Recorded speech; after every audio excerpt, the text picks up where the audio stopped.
Hemos vuelto. Hemos vuelto. Bueno, voy a presentar a nuestro invitado, como ya dijimos en la primera tanda, Julián. Julián, ¿estás por ahí? Hola, Oh, buenas noches, ¿cómo están? Sí, buenas acá estoy. noches. Buenas noches, bienvenido. Bienvenido, bienvenido. Bueno, Bueno, muchas gracias. Julián, ¿querés contarnos? Vos sos de Proyecto Squatters. Acá tengo Sí. un resumen que es una frase que dice, una respuesta creativa al monólogo del poder, como para Sí. introducirte en lo que es Proyecto Squatters. Bienvenido, y la verdad que es un placer, como dije en el primer bloque, todos mis pensamientos en contra del poder están plasmados en ese Instagram, así que me encanta.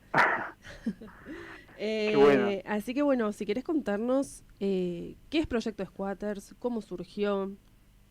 Bueno, sí, arranco de a poquito y vamos viendo cómo se Dale, desenvuelve. obvio, ¿Te obvio, parece? obvio. Bueno, como decías, Squatters es un proyecto de contrapublicidad que inició sus actividades en el año 2008, hace bastantes años ya, y está conformado por una red de artistas y de activistas que tenemos como objetivo develar las distintas formas en que la publicidad afecta a la sociedad, ¿sí?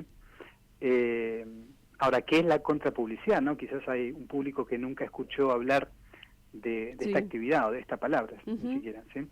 Y para decirlo en pocas palabras, la contrapublicidad es básicamente una respuesta creativa y una respuesta colectiva desde la comunidad, digamos, a la publicidad de las empresas, Ujú. ¿sí? Bien. Pero también se extiende a lo que es lo que llamamos la propaganda corporativa, es decir, todas las formas de propaganda que, digamos, se proyectan sobre las audiencias, ¿sí? La idea básicamente es poder desarrollar una mirada crítica sobre la publicidad, el marketing, las distintas formas de propaganda y poder construir a partir de esa mirada crítica y desde una lógica colectiva y creativa, ¿no? Quizá con, digamos, herramientas artísticas, una respuesta frente a todas esas imposiciones, por decirlo así, imposiciones culturales, imposiciones ideológicas del poder, ¿no? Tal cual. Entonces, de alguna manera, eso sería una síntesis de qué es la contrapublicidad. Ahora, como colectivo de contrapublicidad, que nos formamos ya hace bastantes años, digamos, en un origen, en un principio, y que teníamos una serie de preguntas, ¿no? 3 preguntas básicamente que creo que son las 3 preguntas que están en la base de todo proyecto contrapublicitario, que es, ¿qué es la publicidad, primero? Ujú. Porque muchas veces pensamos que, como está tan presente en nuestra vida la publicidad, tenemos muy claro qué es, ¿no? Ujú. La segunda pregunta es ¿qué efectos tiene sobre la sociedad la publicidad, ¿no? Es decir, cómo nos afecta la publicidad tanto en términos colectivos como en términos individuales. Y la última pregunta es ¿qué podemos hacer al respecto, ¿no? Bien. Eh, entonces estas 3 preguntas que parecen sencillas, aún hoy después de tantos años seguimos pensándolas, nos sigue dando material para investigar, para escribir, cosas para realizar, digamos, seguimos pensando esto, ¿no? Sí. Y básicamente, ¿qué es la publicidad? Me interesa como traer a la mesa de debate Sí. esta pregunta, ¿no? Esta primer pregunta, digamos, básicamente las personas piensan que la publicidad es un instrumento para vender, Ujú. ¿no? Para vender productos, para vender servicios, Sí. y eso es verdad, en un sentido, ¿no? Pero nosotros empezamos a pensar la publicidad desde una doble dimensión, ¿no? Por un lado está la dimensión económica, que tiene que ver con ubicar a la publicidad como esta herramienta que promueve las ventas y que tiene un impacto en las ganancias de las empresas, pero por otro lado está la dimensión que llamamos social, política y cultural. Y si nos posicionamos desde este lado para analizar las publicidades, vamos a ver que lo que venden en realidad, más que productos o servicios, son ideas, ¿no? Son valores culturales, son Mm. concepciones del mundo, son estilos de vida, estereotipos de género. Tal cual. Y todo esto tiene un impacto social, tiene un impacto cultural, tiene un impacto ambiental, tiene un impacto educativo, tiene un impacto en la salud pública, etcétera. Es decir, empieza a generar un montón de impactos en un montón de áreas de la vida común, de la vida social, digamos, que nos interesa investigar y también hacer algo al respecto, ¿no? Y los que hacen... Entonces, perdón. sí. No, perdón, Sí, terminen. Los que hacen la publicidad, ¿saben ya de antemano que son generadores de todo eso? Sí, ¿no? Obvio, es lo que quieren, justamente. Sí, perdón, ¿quién me hizo la pregunta? Agustina. Agus, yo creo que sí, o que lo intuyen, o que de alguna manera lo saben, pero no sé si son plenamente conscientes de los efectos sociales, del impacto social que tienen en las distintas dimensiones que estamos nombrando, ¿no? En términos culturales, en términos de salud pública, en términos de la construcción de la subjetividad, de las identidades de los jóvenes, de las jóvenes, porque en realidad no estudian específicamente eso en la carrera. Yo he estudiado publicidad. En general, en publicidad te muestran el enfoque de esta dimensión económica de la publicidad, ¿no? Como un instrumento que está al servicio de los intereses de las empresas. Tal cual. Y muchas veces, y este es un punto clave, porque nosotros pensamos que tiene que haber una transformación ética en el mundo de la publicidad, ¿no? Y que se basa básicamente en esta idea de que los publicistas, las publicistas, digamos, no son responsables solamente de aquellas piezas que crean, sino también de las consecuencias sociales de esas piezas que crean, ¿no? Pero entonces hay un paso más y un universo nuevo para explorar para ellos y para tener en cuenta, ¿no? Y muchas veces ese otro pasito no se da, esa otra mirada más compleja, social, no la tienen, ¿sí?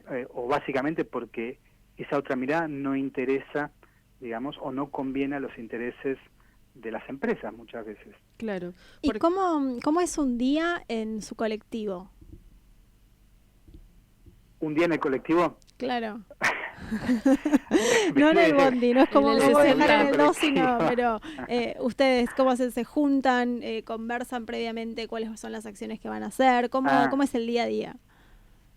Bueno, en realidad el colectivo fue cambiando de forma, digamos, a través de los años, ¿no? Porque son muchos años y, digamos, es un grupo que no tiene fines de lucro y hay muchas veces es difícil sostener mucho tiempo la actividad o la constancia, ¿no?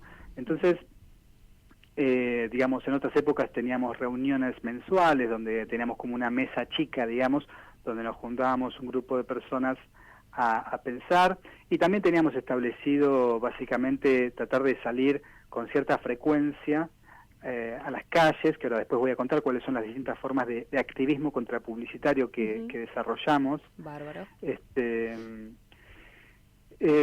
Luego fue cambiando un poco la forma porque fue cambiando la estructura del grupo. También hoy nos manejamos mucho más en red, en términos de que utilizamos las tecnologías. Por ejemplo, nos podemos armar una reunión de Zoom o tenemos un grupo de WhatsApp, digamos, donde vamos haciendo como mesas creativas virtuales, ¿no? Donde tiramos una idea y van apareciendo cosas, alguno trae diseña algo, bueno, sí, vamos creando de esa manera colectiva, pero sobre todo hoy en día, desde hace un tiempo en realidad, nos interesa mucho trabajar en articulación con otros colectivos, con otras organizaciones, ¿no?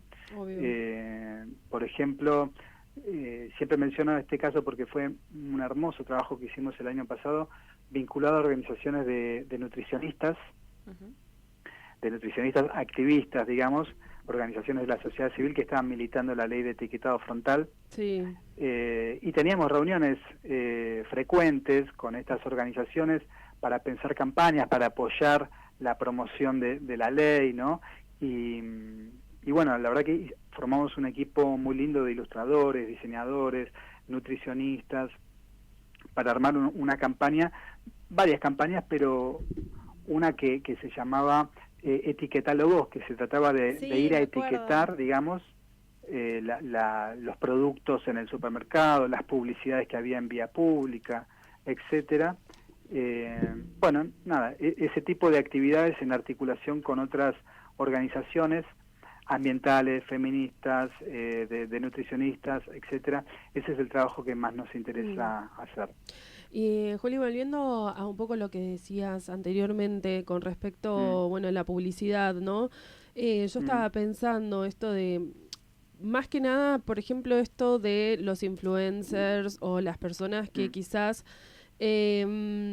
promocionan, qué sé yo, tecnología, maquillaje, gaseosas, ¿no? Que hay detrás de todo eso corporaciones nefastas que, qué sé yo, hay algunas que tienen explotación infantil, otras explotación en minas, etcétera, ¿no? Entonces digo, ¿cómo esto de que hay que cuestionar un poco también qué es lo que consumimos y informarse de lo que hay detrás? Porque no es solamente una gaseosa que llega al supermercado, me llega a mi mano y me la tomo y divino y está riquísimo, ¿no? Sino que hay atrás también quizás hasta, bueno, estas cuestiones turbias que quizás no se conocen y obviamente que nadie va a exponer, sobre todo las corporaciones no les conviene que se exponga, pero que sí están, ¿no? Entonces un poco es lo que hacen, es lo que yo interpreto desde su Instagram, por ejemplo. Sí, y voy a tomar esto que trajiste de qué es lo que consumimos, ¿no? Para pensarlo de una manera diferente. Como veníamos hablando, la publicidad, decíamos, vende más que productos y servicios, vende valores, ¿no? Vende estilos de vida. Vos decís, claro, un influencer cuando vende una gaseosa, en realidad la gaseosa la pone en el contexto de ese influencer, porque ese influencer transmite ciertos valores, transmite cierta comunicación aspiracional para su público, etcétera. Claro. Entonces lo que está vendiendo ahí es como una idea, ¿no? Un estilo de vida, unos valores culturales que van a llevar a vender probablemente ese producto, ¿no? Hay una frase que siempre comentamos en los talleres, que es: lo publicitario se trata de un lenguaje que esencialmente no vende productos, sino los valores y la ideología que vende esos productos, ¿no? Sí. Entonces, también hacemos una distinción a partir de esta análisis multidimensional, digamos, desde el lado de los consumidores, de las audiencias, digamos, una distinción entre consumos materiales, que es lo que vos decías, cuando consumimos una gaseosa o determinado tipo de producto, que la publicidad promueve estos consumos materiales, ¿no? Pero a la vez hay otros consumos que son los consumos culturales, ¿sí? Y esos los impone la publicidad, porque yo puedo elegir hasta cierto punto si voy a consumir o no determinado producto. Sí. ¿Sí? A veces directamente no tengo acceso a consumir, por ejemplo, un auto BMW. ¿Sí? Ahí ni siquiera tengo la posibilidad de elegir, no puedo acceder a ese consumo. Pero hay otros consumos que yo puedo elegir, como un consumidor político, si querés, no consumir determinado producto. Pero los consumos culturales no pudimos elegirlos, digamos, ¿no? Porque nacimos en un contexto cultural en el que estuvimos desde el primer día de nuestra vida, digamos, inundados de este tipo de publicidad y de propaganda, de este tipo de consumos culturales. Entonces, es interesante pensar esto, y sobre todo pensarlo con niños, con niñas, con adolescentes, de que puedan hacer esta distinción entre los consumos materiales y los consumos culturales. ¿Qué valores consumimos? ¿Qué ideas consumimos aún sin darnos cuenta, ¿no? Cuando vemos un influencer o cuando estamos expuestos a todo este bombardeo publicitario, ¿no? Ahí me parece que es interesante pensar eso, porque cuando vemos una imagen publicitaria, cuando vemos estos influencers en las redes, por ejemplo, no solo consumimos la imagen, digamos, sino que conscientemente o inconscientemente también estamos consumiendo los valores, las creencias, los estándares de belleza, ¿no? Los estereotipos, los estilos de vida que están asociados a esas imágenes publicitarias, a esos influencers. Tal cual. Entonces me parece interesante pensar esta doble dimensión, ¿no? No solo que la publicidad es comprar productos, sino que la publicidad es imponer ideologías, imponer valores, imponer creencias, imponer estilos de vida, sobre todo. Obvio. Bueno, acá justo estaba viendo el Instagram, yo lo amo, te juro. Hay una publicación que dice, la publicidad nos persuade de comprar cosas que no necesitamos con un dinero que no poseemos para mostrarnos ante gente que no conocemos como alguien que no somos. Está espectacular.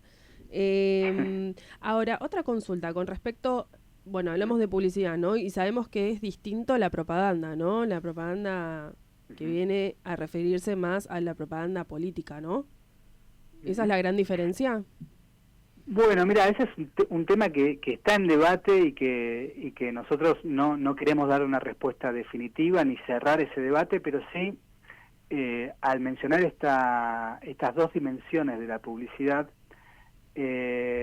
nos interesa posicionarnos desde un punto de vista, por ejemplo, cultural. Vemos que la publicidad no está vendiendo una gaseosa, está vendiendo un valor cultural, está vendiendo una idea, hay una ideología detrás, o sea que desde esta perspectiva nosotros entendemos a la publicidad como un dispositivo de propaganda del poder, ¿se entiende?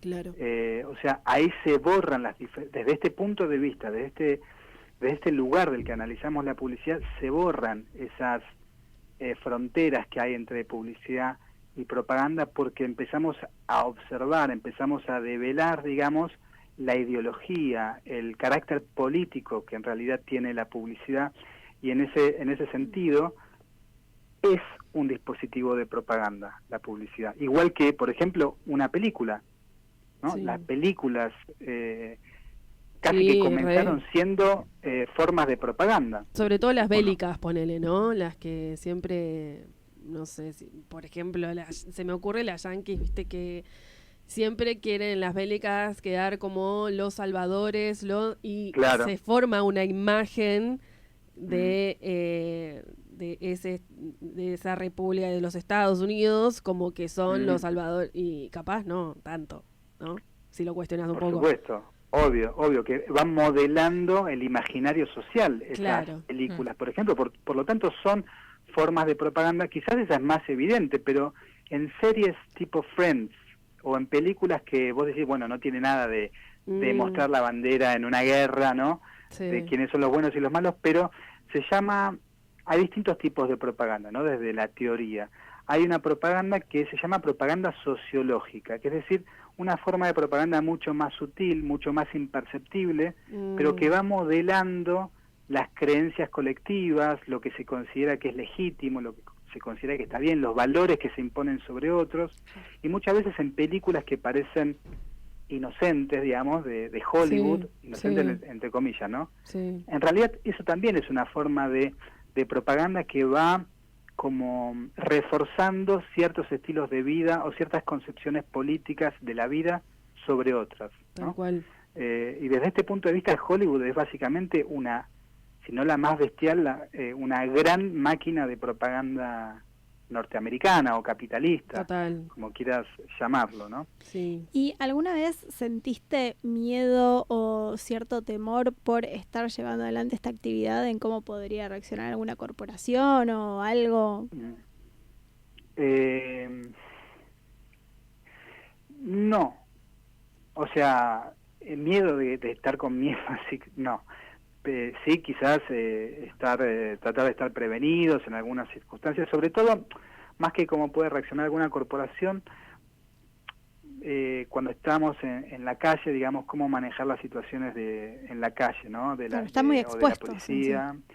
Claro, sí, como tratar de aprender a protegernos, digamos, o a tratar de hacer esa actividad en la calle de la forma más segura posible, ¿no? Sí, porque una de las cosas que más se destacan ustedes es hacer la contrapublicidad en la calle, ¿no? ¿Qué sería, para las que no conocen, qué es esto de hacer contrapublicidad en la calle? Bueno, digamos, nosotros, ahí va la tercera pregunta, ¿no? ¿Qué podemos hacer al respecto? Ya estuvimos analizando un poco qué es la publicidad, qué efectos tiene, entonces, ¿qué hacemos? Claro. Y lo que hacemos básicamente se llama activismo contrapublicitario, y nosotros desarrollamos 3 formas de activismo contrapublicitario. Una es el activismo en las calles, que ahora vamos a hablar un poquito de eso. Otro es el activismo en las redes, que llamamos activismo digital, y otro es el activismo en las aulas, llamamos, que tiene que ver con desarrollar charlas y talleres tanto para escuelas primarias, secundarias, como para universidades y para espacios culturales, ¿no? Que desde hace muchos años también estamos con esta actividad, digamos, formativa o educativa, cultural, que para mí es de lo más importante porque también es una forma de activismo, ¿no? Lo concebimos así, como una forma de activismo en otro contexto, en otro espacio y por tanto con otro formato, pero también es una forma de continuar con nuestro activismo contrapublicitario. Entonces, retomo la pregunta. En la calle, digamos, el activismo contrapublicitario se trata de intervenir los carteles que vemos en las calles para, a través de técnicas artísticas, digamos, transformar los mensajes para mostrar aquello que los anuncios no muestran, ¿no? O para cuestionar aquello que nos están diciendo. Y nos parece importante, esto es lo que preguntabas antes, ocupar ese espacio porque el espacio público pensamos que fue de alguna manera colonizado por, digamos, el poder empresarial, ¿no? Por el marketing. Fíjate que cuando, sobre todo en la ciudad, cuando vamos por la calle está repleto el espacio público de publicidades, de vidrieras con las marcas, etcétera, un montón de formas de publicitarse, de estrategia de marketing en la vía pública, ¿no? Entonces nos parece importante también ocupar esos espacios, recuperar esos espacios para poder dar una respuesta, ¿no? Responder, poner otro tipo de mensajes, lo que decimos reciclar el paisaje urbano, reciclar el entorno simbólico de nuestros barrios, ¿no? Bien, bien. ¿Y esa es una inversión que hacen ustedes por su cuenta? ¿En términos de materiales? Sí. Sí, totalmente. Okay. Por eso te digo que no es fácil sostener el proyecto porque es todo poner nuestro tiempo, poner nuestros recursos, nuestra energía, pero bueno, nos motiva también mucho hacerlo y desarrollar este movimiento que, digamos, ya tiene tantos años, ¿no? Claro. No sé si tantos, pero bueno, más de 10 años que venimos sosteniendo esta actividad. Sí. ¿Y cómo es el tema en las escuelas? Porque eso es lo interesante, digo, ¿no? Desde ya, desde chicos, ¿desde qué año están y qué es lo que proponen en la escuela en sí? Digamos, a lo largo de estos años hemos trabajado desde el nivel inicial con niños y niñas de 4 o 5 años hasta universidades. O sea, hemos atravesado todas las edades. Bien. Hemos trabajado en primarias, hemos trabajado mucho en secundarias, en educación terciaria, en universidades.